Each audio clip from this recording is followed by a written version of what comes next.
bunch of you guys have asked me to do a video on dating cautions or dating cautions for guys in their 40s.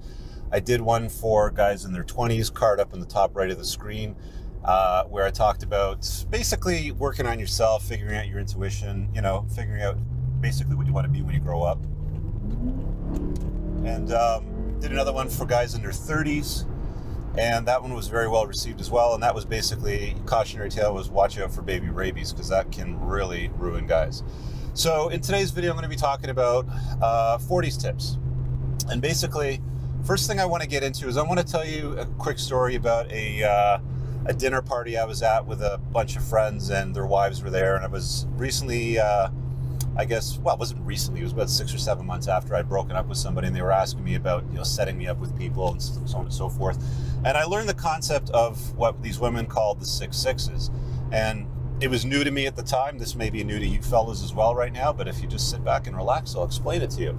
So what the 6 6s are that these women look for, and these are women that deem themselves to be high value, high caliber, and they look for these sorts of traits in men as well. Now, granted, a lot of the women that were in the room, they weren't, very high up on the scale, but this is what most women look for, just so you have a basic idea. So 6 6s are at least 6 feet tall, 6-figure income, I'm trying to remember them now, 600 horsepower car. I'm not sure why that matters, but I guess it signals something. 6 inches in the pants, and I think it was 6 months out of a relationship. So that's what women are looking for. Granted, I never slept with any of my friends' wives or anything, so I'm not sure why they thought I had 6 inches in the pants, but ladies that know, they know. But that's what they're looking for. So, they set fairly high standards, hypergamy again. So let's kind of talk a little bit more about hypergamy or hypergamy, however you want to pronounce it. But they always looking to marry up. They always look to get the better deal. They always look for the security. So, you could be, the successful lawyer, doctor, accountant, entrepreneur, sport, whatever you are, but you meet the typical woman that you're going to meet around this age is usually going to be divorced or have kids from a prior relationship or marriage, most of them anyway. And then they're going to be doing more basic type of jobs. From my experience anyways, what I've come across, things like early childhood educator, hair and makeup artist. I don't know why women think that's a job.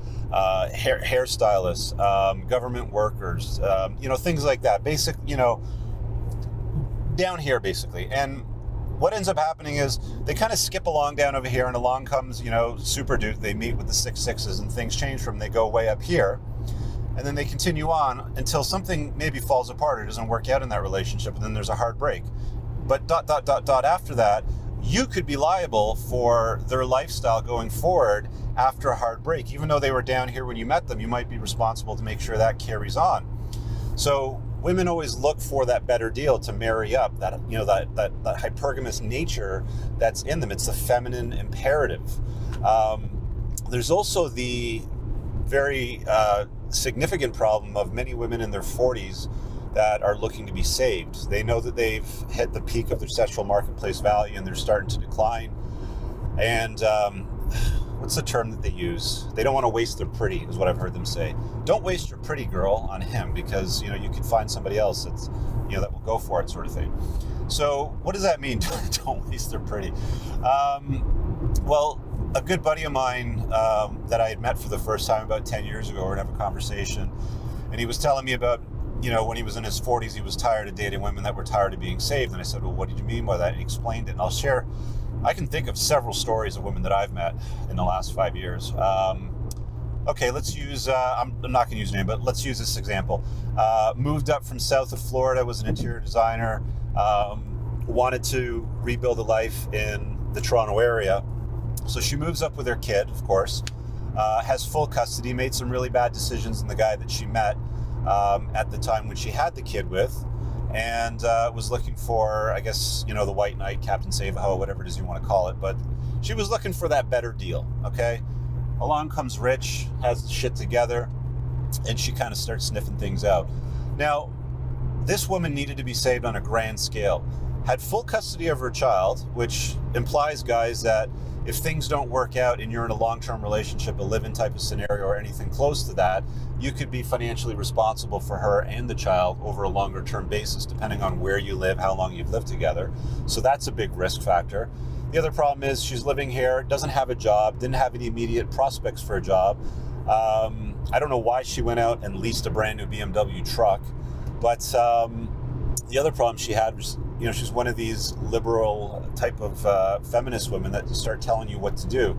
I remember we had a conversation a few dates in, and she started talking about bucket lists, and I was like, yeah, I got a bucket list. And she says, well, let me see it. So she starts going through it. And I remember she said something to me like, oh, you can't do number 17. And I'm thinking to myself, well, what's number 17? I haven't seen it in a while.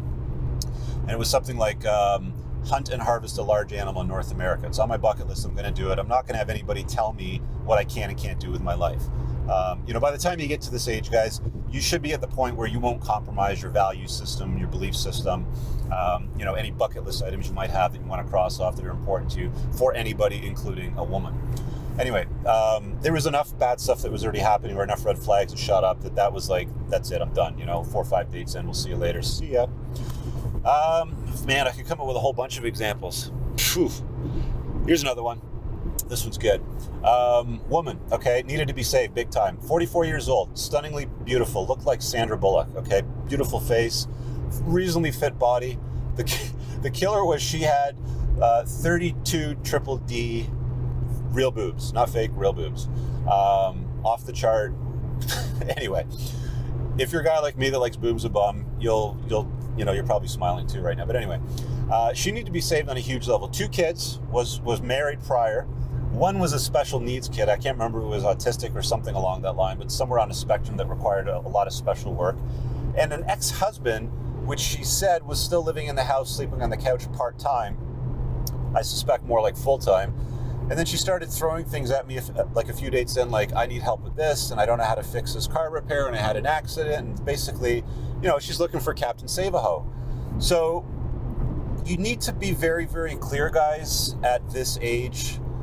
If you're a high-value, high-status guy that has the 6 6s that many women look for, to filter out the women that are looking to be saved, the hypergamous women. The best piece of advice my lawyer gave me when I met up with him and we had lunch about a month ago, he was talking about a whole bunch of things, and I really wanted him to come on and do like a live broadcast and give his best tips for men so they can avoid problems in the future, but he didn't want to alienate half his clientele, so I get that part. But he basically told me, you never want to date on a serious level down. Meaning, if you're, CEO, entrepreneur, you don't date on a serious level the hairdresser or the makeup artist or the early childhood educator.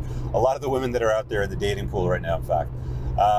He goes, you want to date around the same level, on an intellectual level, and especially on an economic level, because if things don't work out, government tends to, and this is in Canada that I'm talking about, but I know that a lot of you guys, this will echo and resonate because it's very similar around the world. Government, state will try to equalize things. Like I said, start off down over here, and then you can keep, trying to maintain their life across here, even if there's a hard end. In scenarios like that, so he goes, the best way to avoid that is, you basically only consider dating somebody on a serious level if they're at the same level as you. So whatever it is that you're at, don't date down, guys. A lot of us are pretty dumb because we think with our dicks too much. And women will, like, some women know how to play it out a little bit. Like, let's be honest here. They know how to play it out. They know how to manipulate the man because they know what we like.